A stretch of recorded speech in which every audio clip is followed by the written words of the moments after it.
Samantala, unti-unti na pong bumabalik sa normal ang sitwasyon sa Cagayan kahit pa nasa ilalim ito ng Public Storm Signal No. 1.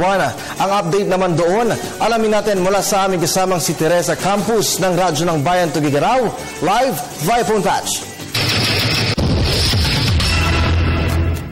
Yes, maraming salamat sa Ferdy. Balik na sa normal dito sa lungsod ng Tuguegarao at maging sa ilang bahagi ng probinsya ng Cagayan.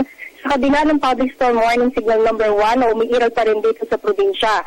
Ayon kay RDRRMC Chair Norma Talosig, dahil wala nang malakas na hangin at ulan at sumisikat na rin ang haring araw bagamat mahigpit ang halambabala sa mga nasa Eastern Seaboard dahil bawal pa rin ang maglayag hanggang sa ngayon.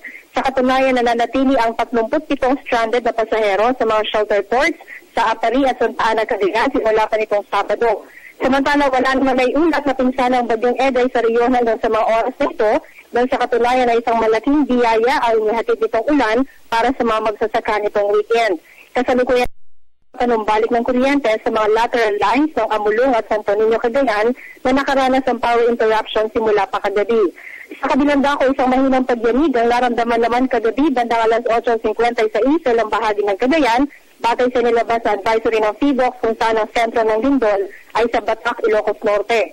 Ayon sa OC Division 2, bahagyang naramdaman na nasabing lindol sa mga bayan ng Apari at Ballesteros na naitala sa Intensity 3 habang Intensity 2 naman dito sa lungsod ng Tuguegarao.